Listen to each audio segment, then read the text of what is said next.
Welcome to RiverCity-Media and the UFC 264 preview. I've given up on giving us a name. We're just going to be the UFC preview show. Every name I put out there, UFC already owns. Fight night, fight versus fight, UFC preview show. That'll work. With Andrew Howard and Randall Cunningham. Andrew, man, we got to watch the last pay-per-view together. It was a lot of fun. It would been a minute since we actually got to see a pay-per-view together. Yeah, I know, man. We always preview them. We never watch them together, so that was pretty cool. It was a lot of fun. Yeah, love. I almost had more fun with Jax than I did at the fight. Jax Andrews, is he 3 or 4 now? He's 3. Son, and Andrew, I love a boy. If there's a boy in this world, that Jackson Howard is a boy. Yeah. So go ahead and start recapping 63 and what went down. Yeah, let's start there. That's kind of my lead in. First of all, let's start. Where do you want to start? Start with the fight you want to start with. Let's start with Diaz, Leon Edwards. We'll just go in order of the way it actually happened. All right. So yeah. 5-rounder. Yeah, it was a 5-rounder. It wasn't a title fight. Wasn't even a co-main, which was cool though. That played to Diaz's advantage that it went 5 rounds, because that's when he actually showed up, was the last 2 minutes of the 5th round. Right. I kind of feel bad for Leon, because I think he put on a clinic, and I think he put on a heck of a performance, and he just dominated, for pretty much 4.5 rounds. And credit to Diaz, Edwards couldn't put him away, and Diaz came on really strong in those last 2 minutes and wobbled Edwards, there in the corner. That was really impressive, but he just couldn't quite finish him, and he kind of taunted him a little bit. And you remember you were at the house; everybody was screaming to get in there and finish him. And if he would have finished Leon Edwards in the last 2 minutes of the 5th round after being dominated for 4.5 rounds, that would have been historical. But it was a great fight, though. Props to both guys. But you got to give credit to Leon, man. He did what he had to do. The only problem was those last 2 minutes with him getting rocked, and wobbled and almost finished, probably cost him a title shot, because Dana White said it's going to be Colby versus Usman instead of Edwards. So I agree with you. I mean, let me go. I'm the guy that was rooting for Leon Edwards. I mean, I even had a bet on him. So yeah. And I'm not much of a Diaz. I don't know why, but the Diaz family just are not my cup of tea. Yeah, you either love him or you hate him. Yeah, and I felt like Leon dominated that fight, and it was now give the Diaz brothers, both of them, credit for being tough. Yeah. He just catches him almost with a lucky punch and almost rewrote history because of it. Yeah, because he would have got the title shot. In fact, Usman's camp was pulling for Diaz because they knew how much of a money fight that was. Nate Diaz and Usman would have sold some major tickets, Now, don't get me wrong. I'm excited about Colby and Usman with a rematch, because Colby has given him the best fight out of anybody so far. That fight was tied 2 rounds apiece going in the 5th before Usman finished him. So that's going to be a good matchup. But Nate and Usman would have sold a lot of tickets and got a lot of hype. But again, props to Leon, man. You can't take anything away from the guy. He put on a heck of a performance for 4 rounds, and I feel bad he's not being talked about. I think what might play out, and this is just my guess, and we'll get into it a little bit later, but the winner of the Gilbert Burns Wonderboy Thompson fight, I think they should match them up with Leon, and then you got your number 1 contender after that against the winner of Usman Covington. So I don't know. That's what I think should happen. So before we move on, let me just throw my thought in there that I believe Leon Edwards might be the best fighter in that division, but the most unpopular fighter in that division too. He just doesn't grab eyes like Usman or even Gilbert Burns, or right. Wonder Boy, or he just doesn't grab eyes. So he's going to have to. That was the signature victory, and it slipped through his fingers. Yeah, nothing less to say. If you take away the last 2 minutes, then I think he might have gotten the title shot. But because of that, I don't know, the perception kind of turned against him a little bit, fair or unfair. I think he's a heck of a fighter. I agree with you. I think he doesn't turn the dial, as Dana White would say, for some fans. They don't get really excited about him. Now, I don't think that's fair because I think he's a great fighter, but that whole crowd was pro Diaz. I mean, they were going berserk when those last 2 minutes. Even in your house, it was. Yeah, everybody was standing up cheering, and I'm not even a Nate Diaz fan. Even remember Shaggy, he was standing up going crazy, and he doesn't like Diaz at all. It was just the fact that he might have come back and won. Yeah, the moment. That's what makes the sport so exciting. Yeah. Again, I had money on it. I'm not rooting against myself anytime. I got you. The next fight was, lack of a better word, I thought it was a mid-major upset. Yeah, I agree with you. Brendan Moreno takes Davidson Figueiredo out impressively. Yeah. He put on a clinic, man. He took his back several times before he finished him with a rear naked choke, and he looked really impressive. Like, there are levels to grappling, and Figueiredo, has choked out some really good high-level jiu-jitsu black belts, and Moreno just dominating him on the ground, just taking his back almost at will, was really impressive. And it was cool.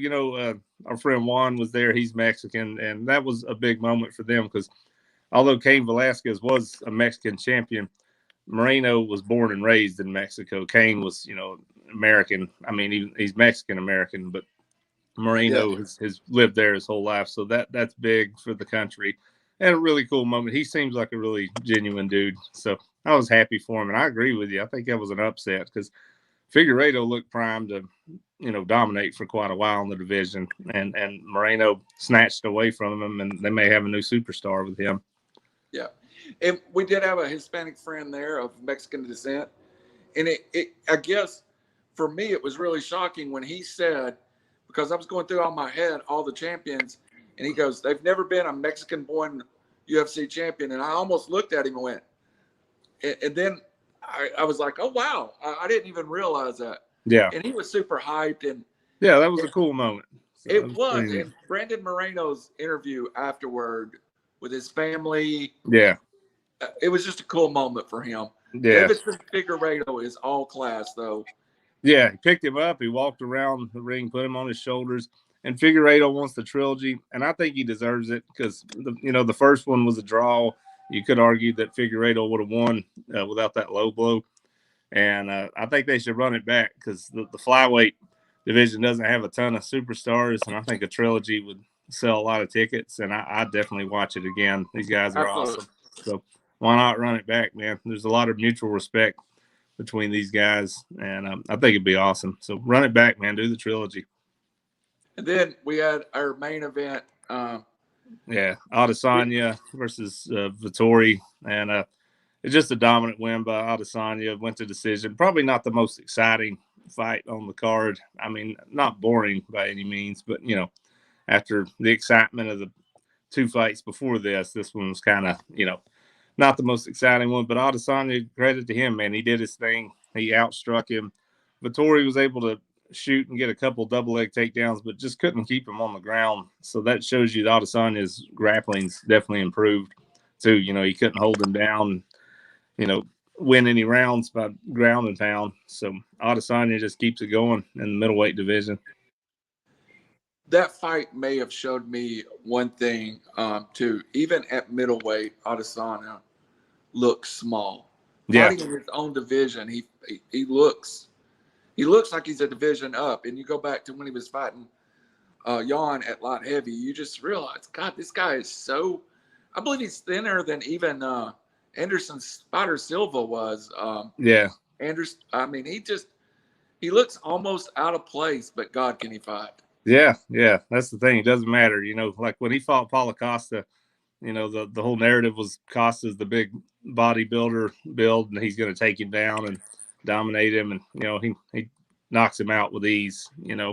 Now, like we said, I think in the last podcast, he should probably stay at middleweight. He's obviously way too small for light heavy, and that was shown in the Jan fight. But at middleweight, I think he runs it for quite a while if he wants to, until the next guy finally shows up. I mean, you can't stay on top forever, but Adesanya looks like he can run it for quite a while. Like his striking is, arguably the best in UFC, and his grappling continues to improve. So he's just getting better and better.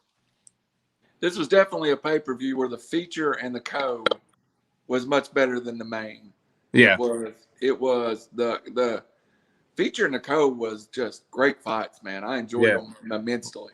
Yeah, a lot of excitement. And even the opening fight with Paul Craig getting that nasty arm bar from guard.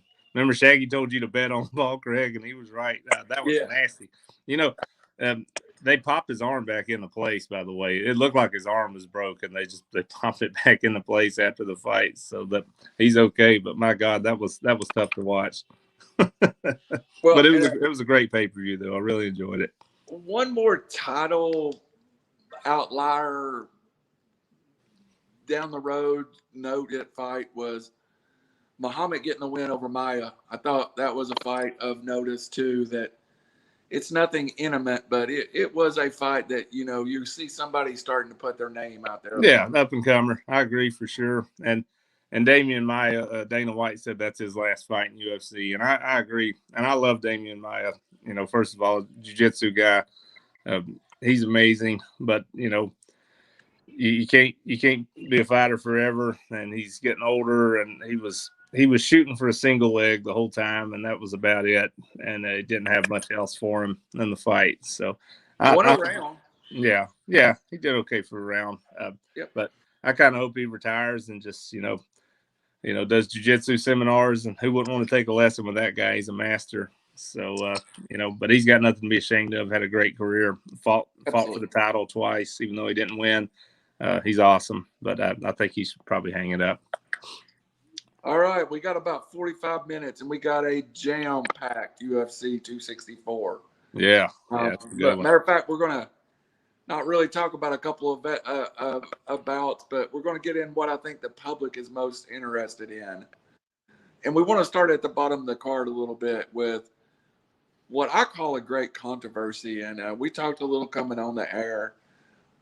It is really becoming a puzzle to me why Shane O'Malley cannot find a fight the level that he needs to be fighting. And even his frustration, I don't know if you saw the quote this week, Andrew, where he kind of said, one of the reporters said, "Why aren't you fighting top 10 fighters?" And he goes, "Well, I'm not in the top 10, and I don't get top 10 fights offered to me."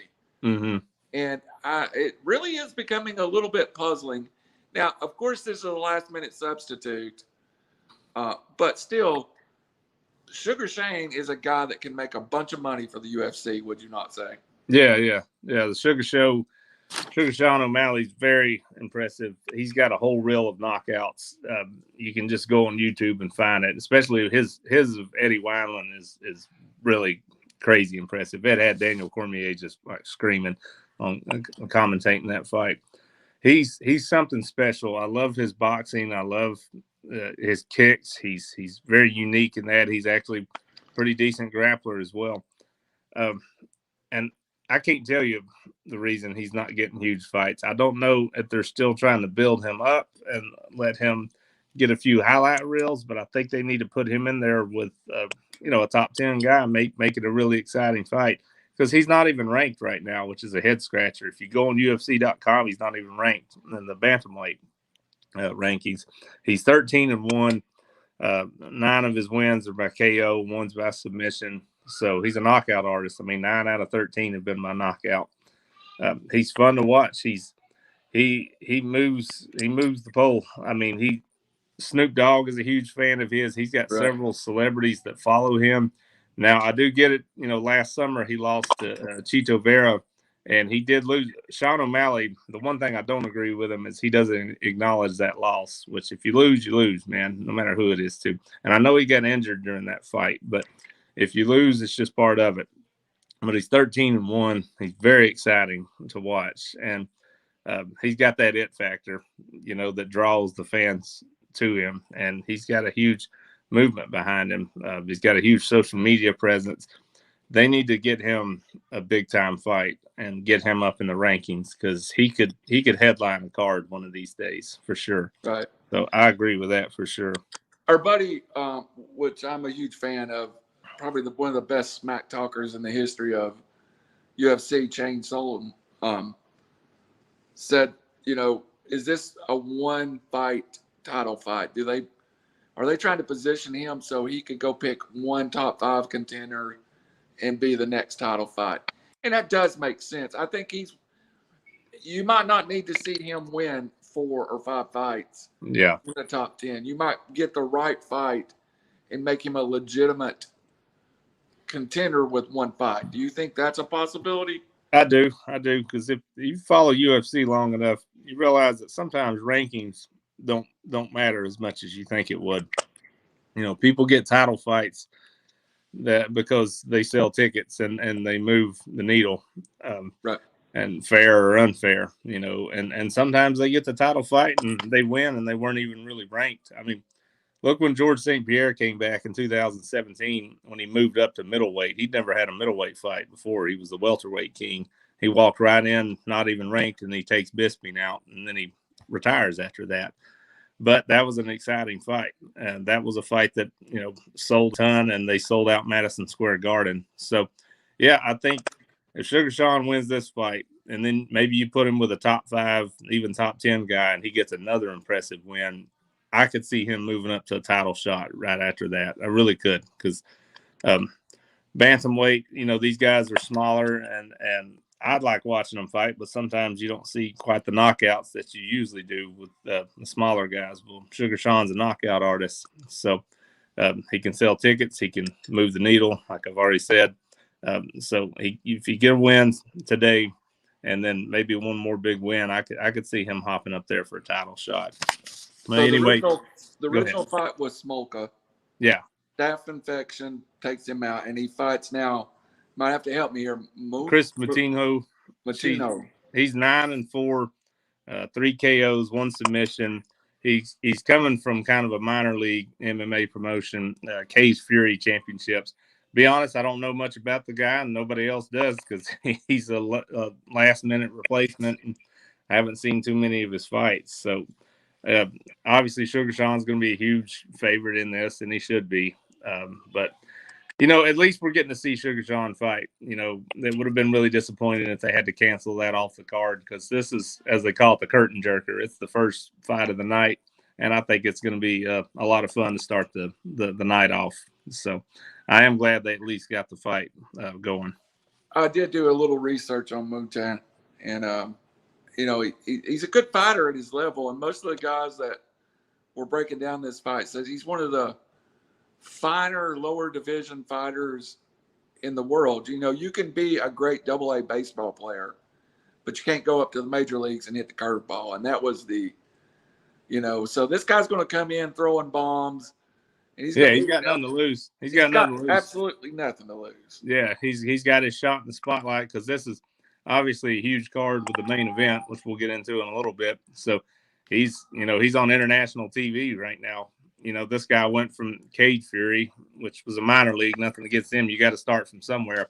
Absolutely. But to the absolute big times, because this fight, you better believe, this is going to have a ton of ratings, international as well. Everybody in Ireland is going to be watching this fight. So if something happens and he does pull off the upset of the year, this dude's put his name in the hat, dude. So that's the cool thing about MMA. You never know what'll happen, even though I think Sugar Sean's going to win this pretty easily, but still, it's MMA. You just never know what can happen. So the best comparison I heard was this is like going from starting in the Division III national championship game to the Super Bowl overnight. So yeah, there's levels to this game, man, as we just talked about with the Moreno fight. There's levels. And that last fight with Sugar Sean with Thomas Almeida, if you haven't seen that knockout, check that out. That's absolutely brutal. I mean, God, that one kind of pained me to watch a little bit. So check that out, and then look up the Eddie Wineland knockout. One last point before we make predictions, which I think will be the shortest prediction segment ever. How we talk about him being a knockout artist, but he has a 5-inch reach advantage in this fight. That is unheard of. Yeah, at the bantamweight weight level. What does those long arms generate him as far as power in that division. Yeah, man, that's a huge advantage. I'm glad you brought that up because Sugar Sean's tall for bantamweight. He's long, he's lanky, man. He's got those long legs and arms. Great head kick. Yeah, great head kicks. So that's a huge advantage for him. So he can keep people at distance. Man, that all the advantages go to Sugar Sean right now, including physically. So easy prediction for me. I went with comes in, dominates the stand up, and I love that leg kick. I'd love to see him take him out first round with that leg kick, and that was my prediction. What do you got? Yeah, man, I think first round knockout. I'm going to go with a punch. I think he's got something similar to the Eddie Wineland knockout here. So I think he probably knocks him out in the first 2 or 3 minutes. No disrespect to Moutinho. Shout out to him for stepping up and taking the fight. Absolutely. I think Sugar Sean's just, he can be special. I think he's got the potential to be really special. So, yeah. You can be Dana White for 1 second. Who's Sean O'Malley's next fight? I want him fighting a big name, even if it's a big name that's kind of on the end part of their career going down. So I could see him fighting like Cody Garbrandt or maybe Dominic Cruz if Cruz isn't, done with fighting, or even Jose Aldo if he would fight him at bantamweight. That could be huge. Any of those guys. That would be a good matchup. I think, Future Yan and Aljamain Sterling, they're going to rematch for the title, and that needs to be done because of that. I'm not going to get into that. The whole need of the head disqualification. Yeah, absolutely. But if Sugar Sean gets a good performance today and then he fights like a really good veteran or an up-and-coming top 10 guy, I think he could hop in for a title shot really soon. So the next fight, which is clearly, in my head, a title fight eliminator. Yes. We get my favorite nickname in the whole sport, maybe Wonder Boy. Thompson versus Gilbert Burns. Go ahead and break us down a little bit there. Give us a little bit about both fighters. Yeah. So you got Gilbert Burns, who just fought Kamaru Usman for the title a couple months ago and got knocked out. In the second round. Had a good first round. Yeah, had a great first round going in that. And he's 19-4. He's ranked number 2 right now in the welterweight division. And then you got Stephen Wonderboy Thompson, who he has fought for the welterweight title in the past. He fought Tyron Woodley. First time it went to a draw. That was the one in Madison Square Garden where Woodley had a deep guillotine locked in on him, and he wouldn't tap out, and he eventually got out with that big, long neck of his. Then he lost the next fight. Not the most exciting fight, but a decision. He's 16-4-1. 7 of his wins have been by KO, 1 by submission. He's ranked number 4 welterweight on UFC.com. He is 58-0 in kickboxing. That's absurd. So he's amazing. He's got a 5th degree black belt in Kempo. He's a brown belt in jiu-jitsu. On the other side, Gilbert Burns, he's a 2nd degree black belt in jiu-jitsu, and he's a world champion. So to go ahead and start, if it goes to the ground, Gilbert Burns has got a huge advantage there. Standing up, as far as striking, Thompson's got this very unorthodox stance where his hands are down a lot. It's very different, and he's almost like a sideways stance. He's got a karate background, and he's got a unique kind of stance. But it throws a lot of fighters off because they don't know how to combat that. Unorthodox. Very unorthodox the way he stands. I love watching him fight. His nickname is the NMF. If Jorge Masvidal is the BMF, the baddest mother, fill in the blank, then Stephen Thompson is the nicest mother. And they actually gave him a belt on one of the shows, which was hilarious. He's all class. He is too cool. He is Chris Weidman's brother-in-law, too. Just throwing that out there for a little trivia for you. And he also used to train with George St. Pierre a lot. So he thanks a lot of him. I love this matchup.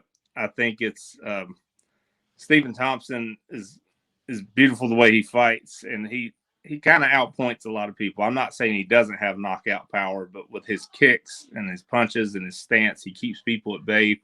and he's able to outpoint a lot of people.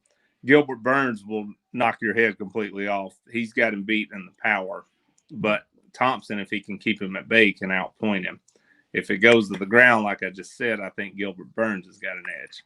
So I'm going to challenge a statement, and I'm going to challenge it because I heard it challenged on another show. And I agree with your assessment. Burns on the mat is better than Thompson, and Thompson standing up is better than Burns. But aren't both of them, in my head, both of them are vastly underrated at the other specialty. I think Gilbert Burns is better on his feet than we think he is. Yeah. I think Wonder Boy is better on the mat than we think they are. Yeah. Could that be an accurate statement to this fight? Yeah, for sure. I mean, Burns looked really good in the first round against Usman. He landed some really good shots standing up. He had a nasty knockout of Damian Maia. So his strikes are so powerful. He's got vicious knockout power. And Thompson is a brown belt in jiu-jitsu. Like I was talking about earlier in that first Woodley fight, that was like 5 years ago. Woodley had a deep guillotine on him, and he couldn't finish it. And that was very impressive because Woodley's a black belt in jiu-jitsu, and he's very impressive on the ground. So they are strong at, the other side, what you may argue is their weaker points. But I would say that Gilbert Burns is a world champ, multi-world champ in jiu-jitsu. So I do put him levels above Thompson on the ground, but I'm not saying Thompson's a slouch on the ground, if that makes sense. Is it Thompson's ability to scramble that's of value to him in this fight? Not necessarily that he wants to be on the ground with Burns, but he wants to be able to scramble when Burns does shoot. Right. Yeah, I agree. I think that's a good statement. Yeah. And if you look at their records, Usman won 6 in a row. Gilbert Burns won 6 in a row before the Usman loss. And let's see, Thompson, he's won 2 in a row. He lost 2 in a row before that. He lost to Anthony Pettis. That was a Superman punch knockout. And he also lost to Darren Till via decision. But he's on a 2-fight winning streak. And he's also got a win over Jorge Masvidal. So he's got an impressive record. He's fought for the title twice. I'm really looking forward to this fight, and I don't want to jump the gun into predictions too much, but I see this one probably going the distance. I think we're going to see a pretty good war here. So, a couple of questions to you. The statement always in the UFC is styles make fights. Is this not the perfect stylistic matchup for the layman to watch this fight, the ground and pound versus the karate guy? Yeah, I think this is a great matchup for styles. I agree. I don't see this being a boring fight. I really don't. I can be wrong, but I'm looking forward to the matchup and how these guys are going to encounter each other, how they're going to try to, exploit each other's weakness. And I love it, man. That they both seem to be classy dudes. So, not a ton of smack talk going into it. Just, let's get in there and have a war. So it's a great matchup, great co-main event.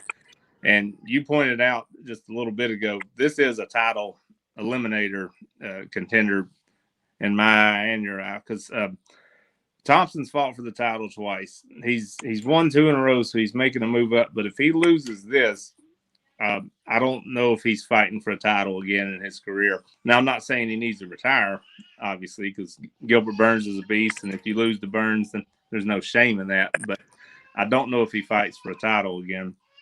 On the other coin, Gilbert Burns, if he loses, then that's 2 in a row, and it's tough, coming back from 2 in a row. Go ahead. What were you going to say? Yeah, I agree with you. The guy that wins probably gets a title fight. The guy that loses has got a long road. To a title fight. Yeah, and welterweight's stacked, man. It's really a talented division. They're all talented. These guys are the best in the world, but welterweight, it's like a freeway jam trying to get a title fight right now. And you got Leon Edwards just hanging out. So I said this earlier, but I'll say it again. I think the winner of this should fight Leon Edwards, and then whoever wins that is your clear-cut number 1 guy to go against whoever wins Colby versus Usman. That's me if I'm Dana White. That's what I'm doing. The best way I heard welterweight described was it was like fat guys at Waffle House at 2 a.m. Everybody's trying to get their order. Oh man, I love that analogy. I've never heard that before. That's cool. You a BJJ guy. How does Wonder Boy keep proper striking distance in this fight? And is that if there's one point for him winning this fight, is it being able to keep that separation between Gilbert Burns and himself? Yeah, that's a great point. Thompson's got that really unorthodox stance, but his kicks are nasty, man. You should go watch the Johnny Hendricks Wonder Boy fight. That was excellent. I think you can keep him at bay with those kicks. Some of those are nasty too, man. These kicks to the obliques and to the knees. That can keep a guy at bay from trying to shoot a double on you. That's going to make him think twice if he's got to deal with that. And Wonder Boy, he's beautiful to watch, man. He really is. It's fun watching those kicks and those side kicks, high kicks. He throws all sorts of cool stuff, and I think he can keep Burns at bay with that. Whether he does or not, we'll find out, because Burns is a beast. You know, a lot of times he implements his will on people. So this is going to be a fun one to watch. So the last part, then we'll make our predictions. Of course, we give a little gambling advice. This fight is basically a coin toss on DraftKings. Yeah. And it seems like in my head that Wonder Boy is a clear favorite, but you get Wonder Boy over just a little bit of a favorite level.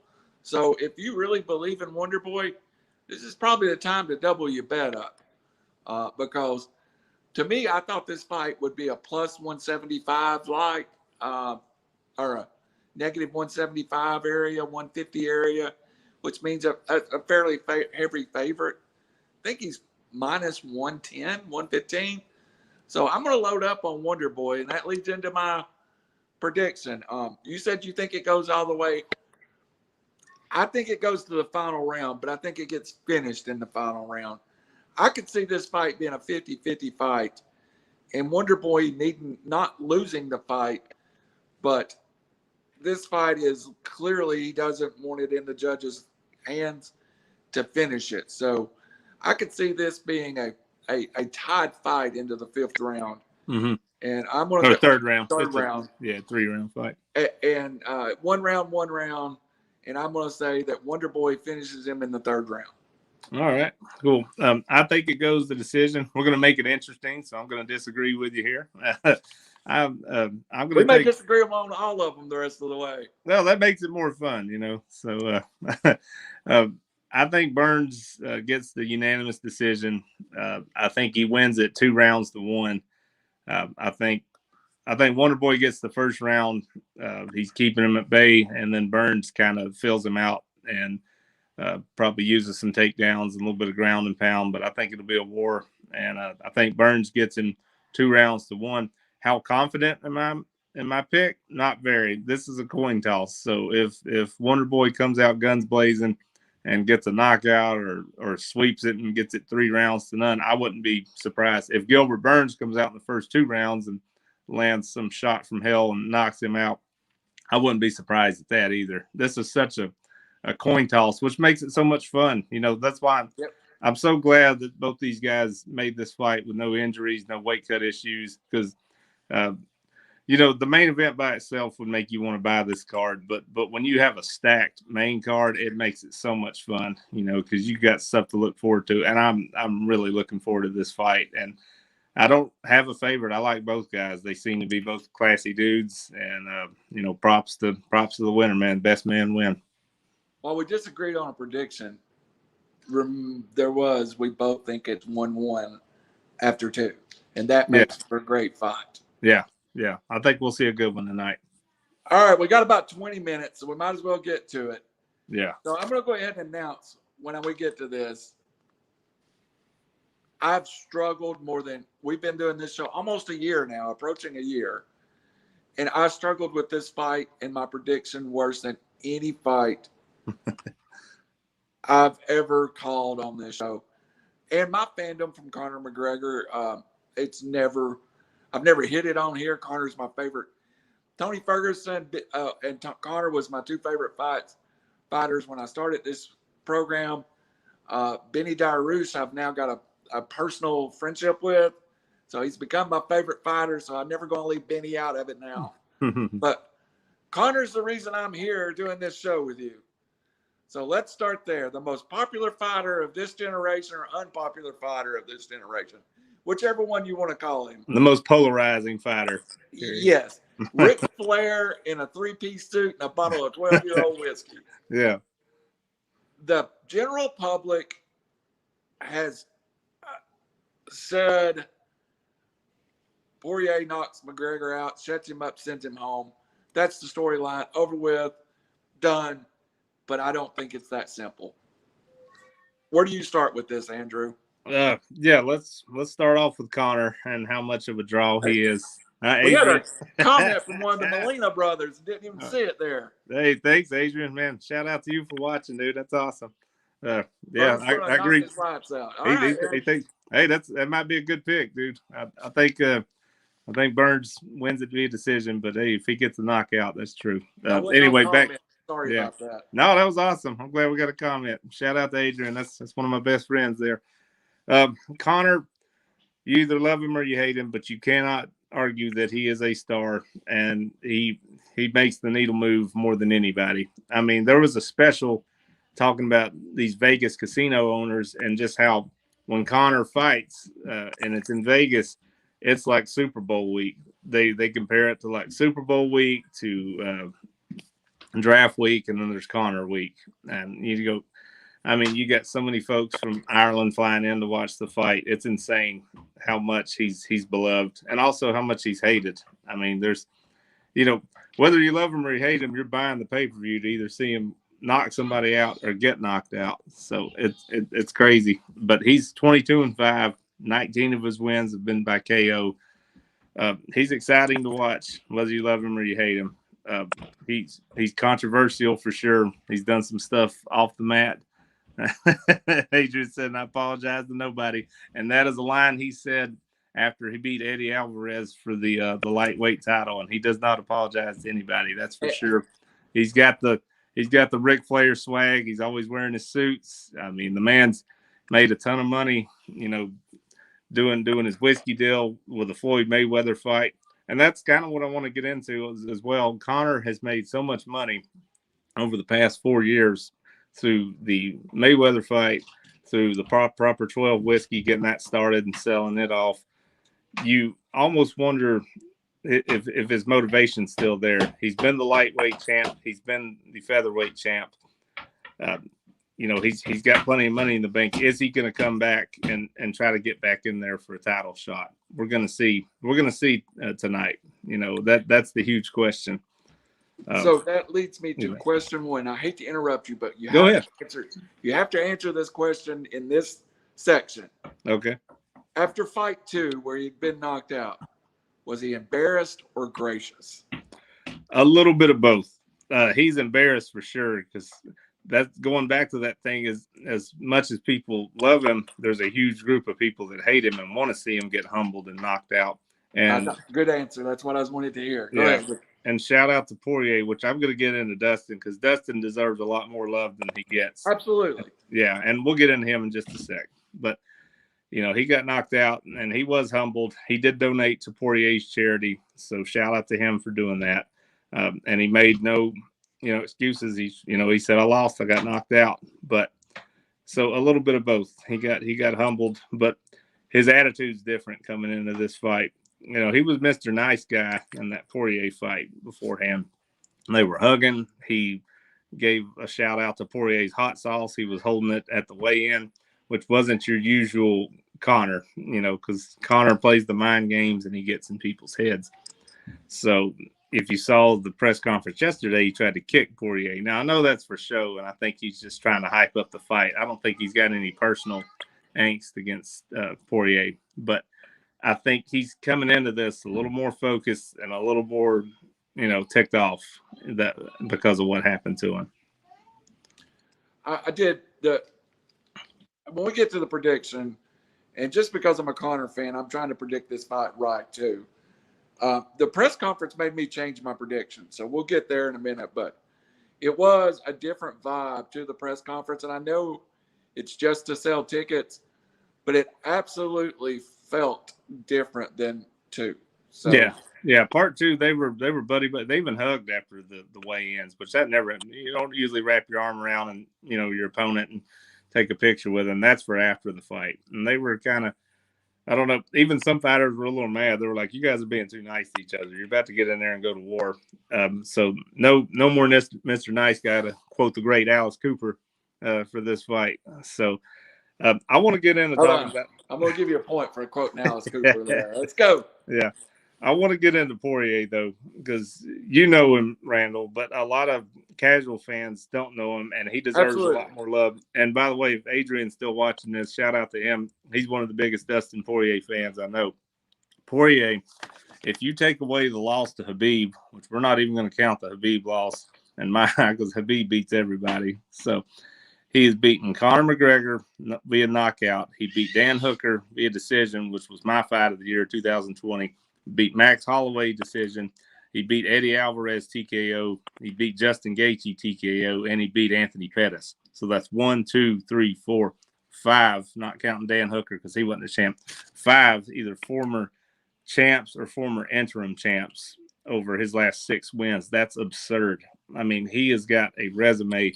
This guy deserves way more love than he gets. I mean, he's gone through murderer's row.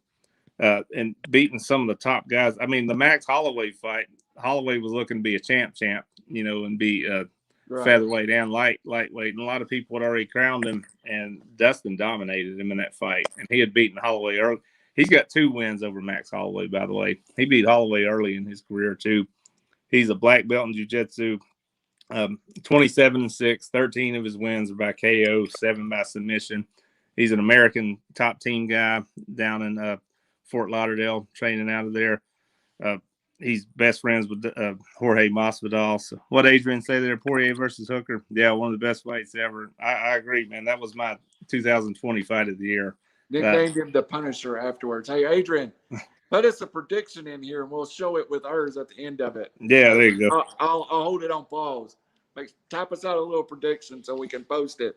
Yeah. We'll do our predictions, okay? But Poirier deserves more respect. Now, amongst the fight community, he gets a ton of respect. Everybody knows how much of a beast Dustin is, and he really started to earn that, especially after he beat Holloway for the second time. But if Dustin wins this, and I think we're going to transition our segment into what happens, the what if segment. What if Dustin wins? What if Conor wins? What will happen for both fighters?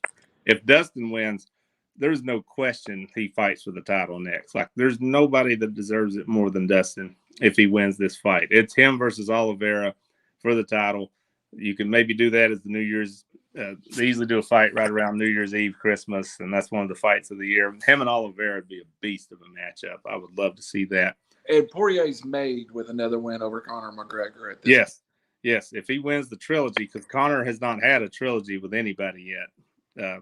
So this is the 3rd fight. If you got 2 out of 3 over Conor, the biggest name, I'm not saying the best fighter, but the biggest name, that's, no argument to that. The biggest name in MMA, then Poirier's made, dude. He's the man. He gets a title shot. He deserves it. And I thought he looked pretty decent against Khabib. Now, I know he lost, via rear naked choke, but he had a tight guillotine on Khabib. Khabib was able to get out of it because Khabib's the Terminator and probably not even human. But, and it gets sketchy when we compare fights, but was his effort against Khabib better than Conor's effort? Because I thought they were. Yeah, I think so. Because he had Conor, he had Khabib in trouble with that guillotine. Now, Khabib was able to get out of it, but it looked kind of tight for a second there. Khabib, probably the best, in addition to being the best fighter in the world, probably the best grappler in the world too, I think. And he had a guillotine locked in there for, a second, and it was looking tight. And Conor never really had Khabib in trouble. Now, he did win a round from him. I'll give you that. And, he outpointed him, and I think it was the 3rd round. But, Poirier actually had Khabib in trouble for a little bit. But if Poirier wins, then he gets the title shot, bar none. If Poirier wins and Conor loses, if Conor loses, it's going to hurt his stock quite a bit. He's always going to have the hardcore fan base, and Ireland's always going to have his back. But I think if Conor loses, the fight to make is the Nate Diaz trilogy, because that is the only fight you'll ever hear of where you got two fighters coming off two straight losses that will headline a card and make a ton of money. That's almost unheard of. But I think it might make more money than if he does Poirier title fight versus Diaz and McGregor 3. I think money wise, I think Poirier or I think Diaz McGregor 3 probably gets more buys.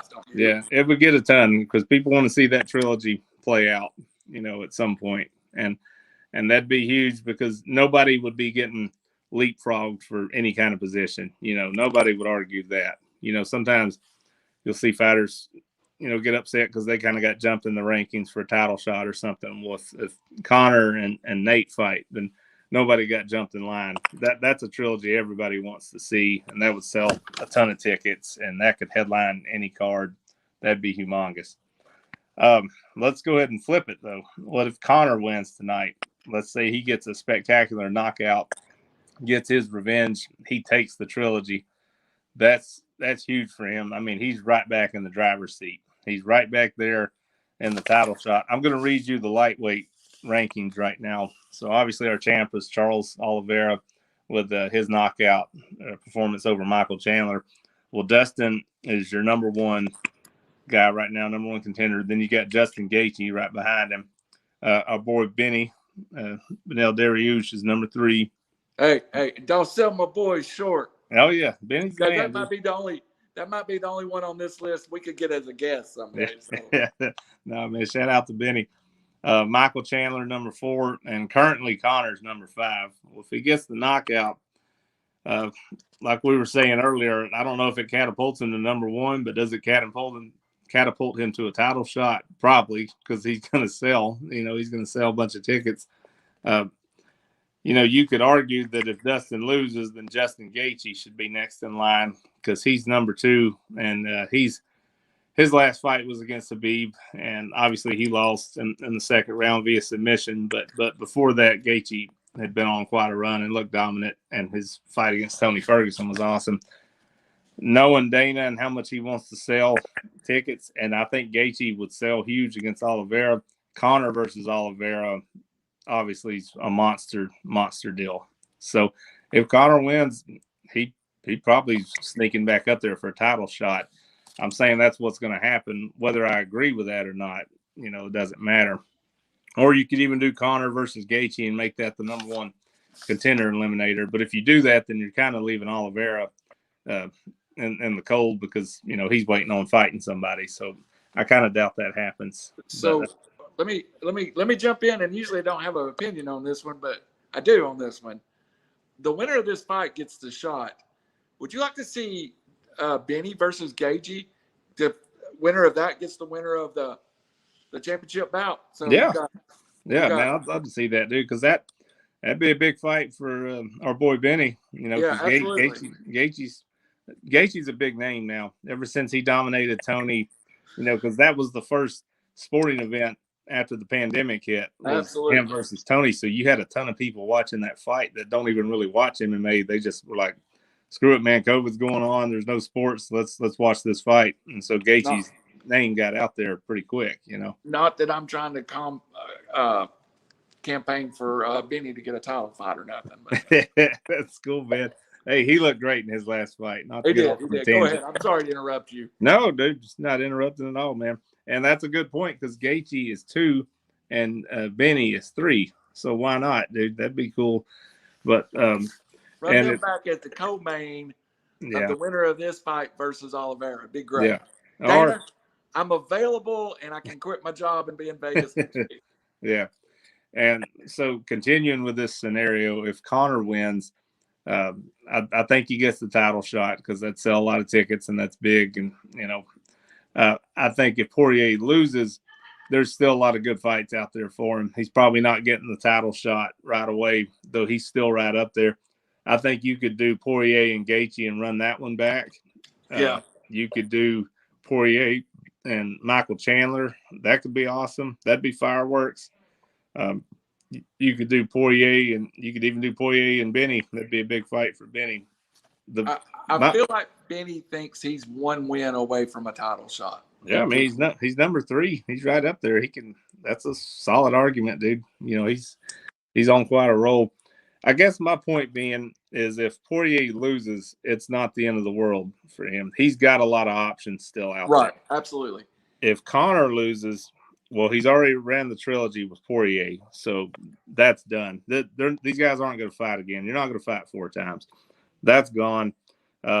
He's not getting a title shot, obviously, if Conor loses. I don't know. Maybe the Benny fight would be there for Conor, but Conor also likes to pick and choose his fights, and because Benny's such a good wrestler and a takedown guy, he might be afraid he's going to get stuffed. That's a bad matchup for Conor. I mean, I'm going to tell you that's the reason I think Benny's a bad matchup for 2 people.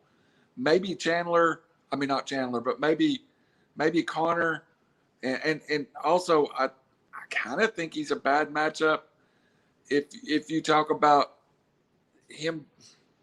It's not a bad matchup. I just think it's a power versus power matchup. You get Gagey versus Benny. I think that's 2 guys that do a lot of the same things really good. Yeah. But going down the list, I mean, Conor, if he loses, maybe Michael Chandler, because Chandler's coming off a loss, but I don't know. I don't think that one sells like the Nate Diaz trilogy would sell. So Conor, I feel like if he loses, his only option to really headline another big event to really sell would be the Nate Diaz trilogy. That's just me. Adrian had Poirier versus Chandler. Yeah, that'd be a good fight because that'd be fireworks. So again, that was my big point is Poirier can lose this and still have a lot of good options and probably still get back up there to fight for the title.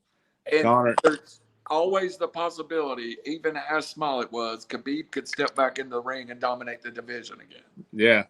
You never know, man. That's the thing with MMA retirements. They get undone sometimes. So he could come back in there. I think he's done, but at the same time, I watched a training video the other day. Him and Daniel Cormier are best buddies. And he trains out there at AKA, and they had an All-American high school wrestler go out there. This guy's the best in the country, and Khabib just ragdolled him. Did whatever he wanted to do. He slammed that kid down. I mean, he didn't hurt him. He smothered him. And I'm like, dude, he's still got it. He can come back at any point. I'm going to fire some questions out of you. Just give me short couple sentence answers, okay? Rapid fire, and then we'll go into predictions. Yeah, okay? You got it. Okay. All right. What does Conor do about leg kicks? How does he correct that from the second fight? I think maybe he gets a little more offensive himself. I mean, he got great leg kicks himself. If you watch the second Nate Diaz fight in the first round, he actually leg kicked Nate and got him on the ground to begin with. I know he's going to go back and watch the film and probably see what he did wrong. And he totally didn't address those in the first fight, the second fight with Poirier. He's going to be well aware of that. So that's something he's game planning for. And you almost wonder if Poirier is going to take a different strategy because he knows Conor's going to be looking for it. So we're going to go to a couple or 3 actives or recently retired fighters and some comments they've made this week. Let's start with Khabib. Khabib's statement basically was Conor wins the first round, he wins the fight. Mm-hmm. Agree or disagree? Yeah, I think that's a good assessment.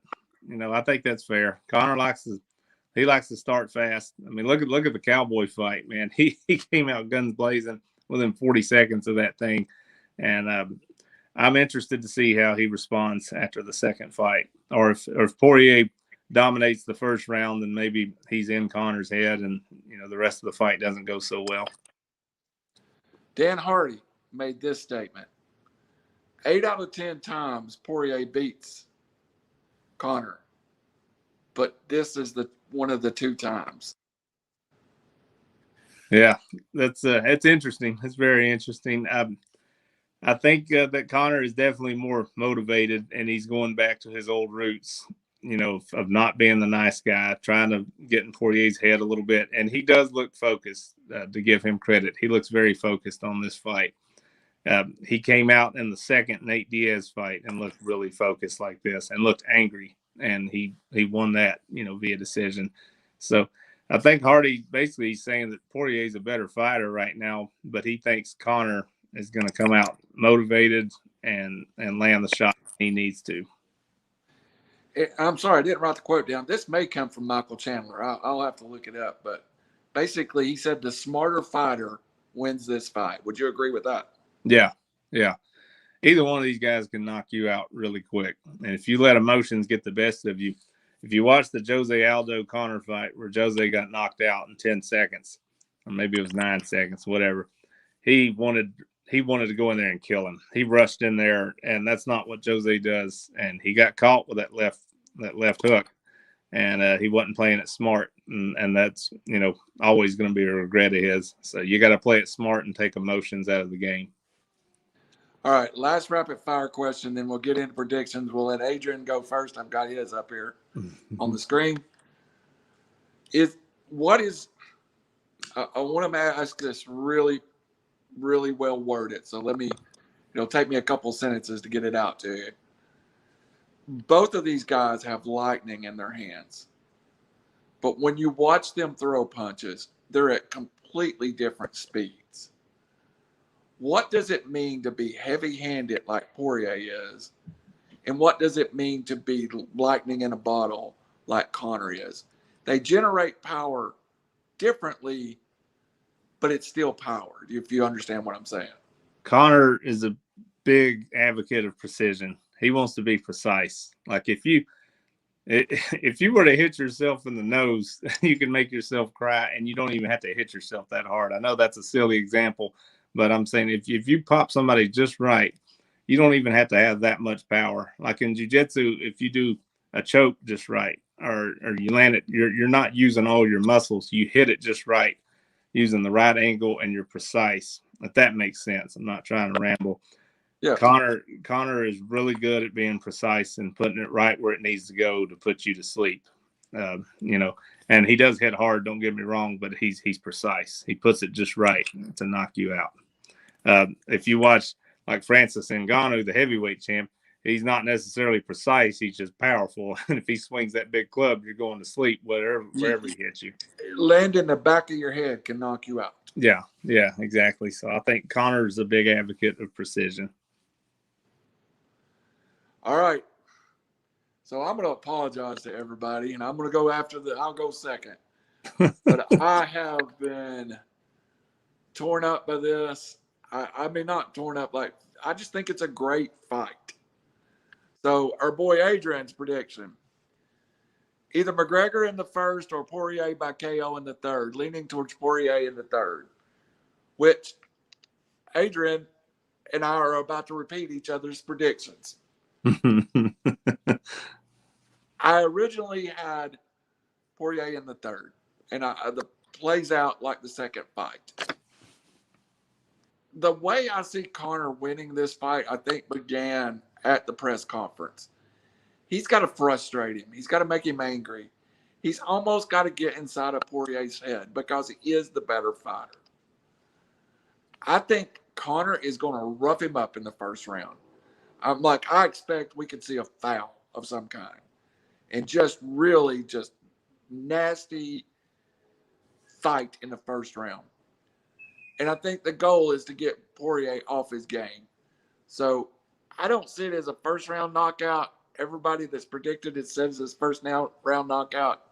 I think he needs to be successful, very successful in the first round.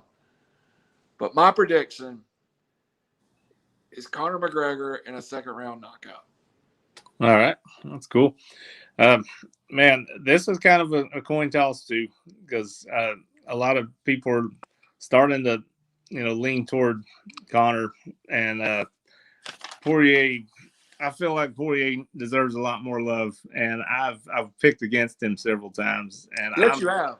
Yeah, and I can't do that anymore. So I'm gonna go Poirier, and I think this thing gets into I think it's a third round knockout. I'm gonna go with Adrian. I don't see this one going the full distance. If it does, it'll be an amazing fight. But I think there's a lot of emotion, and both these guys are looking to, take the other guy out pretty quick. So, but I think Poirier wins in the third. Poirier has been in some wars in 5-rounders, and that might be the wild card. That Conor hasn't been in two. Now he's been in 5-round fights as far as it being scheduled for 5, but it going for 5 hasn't happened a lot. He went for 5 in the Nate Diaz second fight, and that's been a while. I think the longer this goes, I think it goes toward Poirier's favor. Like you said, Conor's going to come out fired up in the first round. I see that happening. In the Cowboy fight, he came out really fast in that fight and ended that thing in 40 seconds. I could see him trying to do that because the spectacular knockout gets him right back in the title contention. And I think he gets a title shot, whether he wins unanimous decision or knockout. But I'm going to take Poirier, and I think a 3rd-round knockout's a good choice. So I'm going to go with Adrian on that. And I think Poirier fights Oliveira, and then Conor runs the trilogy back with Nate. And we'll see what happens. What Adrian say there? Yeah, Poirier will not get tired. McGregor will. Yeah, and that's true. That's been one knock on McGregor is his gas tank a few times. In the first Nate Diaz fight, he outgassed himself, even in the 2nd round. So I think Poirier, it benefits him the longer this thing goes. So I'll give one update from the gambling side, the BetMGM side of the game. Overnight, Thompson became it went up 40 points. You can get Gilbert to Burns now at a plus 135, which is a nice payoff if you just want to sprinkle some money there. Yeah. Also, I know we didn't talk about it, but we have Tia versus Greg Hardy for the NFL player. I really like Tui. Yeah. Tuvasa. I really like Tua in that fight. Yeah, that's going to be good. That's going to be a fun one to watch. So it's a good card, man. Shane O'Malley, negative 900 right now. Bet $1 to win a dime. So, that's probably not a good bet. I mean, he's just such a heavy favorite, But I think he does win. But yeah, having to bet $1 to win a dime, that's not too much fun. Couple of special boosts out there. MGM has a lines boost. You can get plus 225 for the fight to end in round 1. So bet $1, win 225. And another on DraftKings right now, you can pick either fighter and get them at plus, I think it's 150. So it's a lot of attention on this fight. Yeah. Last words, Andrew. Yeah, man. Called you Adrian. We've enjoyed having you, Adrian. Yeah, also, I believe our boy from Australia gave us a like a minute ago. So cool. Nice to have him back again, too. Yeah. Yeah, man. Looking forward to it. Great card. Also, the prelims, the main event on the prelims, you could see Carlos Condit fight. And he's kind of on the tail end of his career, and I like Condit a lot. So, hey, man, the prelims are good, too. It'll be on tonight, 10 o'clock Eastern time, 7 o'clock Pacific time. So, ESPN Plus, obviously. It's great. A lot of implications are coming out of this. It's a huge matchup for both the lightweight division and the welterweight division. So later on tonight, we'll get a clearer picture of the title picture and see what happens, man. So order it. It's going to be awesome. I think I'm with Adrian. I think the bet of the night is go ahead and sprinkle some money on Gilbert Burns at plus 135. I would. I like that. I like that too. A lot. Yeah. It's going to be a great fight. You can get it on the ESPN app, right? Yeah. ESPN Plus. Yeah. Enjoy it. This is traditionally one of the better cards, and I've really enjoyed doing this on Saturday morning. Just an announcement for the program. We may go to this time slot permanently, but we wouldn't be live, so it would be a little different show. But this time slot, releasing it right before the fight, really seems like a good time to be on here, Andrew. Yeah, it's cool. So appreciate everybody and join us next UFC 265. We've got the main for that, right? Yeah. The 265, I believe that's going to be the interim heavyweight title fight, which I don't even know why they're doing an interim title fight because, Ngannou's not hurt. He's just taking a little bit of time off. But you got Derek Lewis against Cyril Gane. And then Amanda Nunes is also fighting on that card, I believe. So that'll be next month. The GOAT.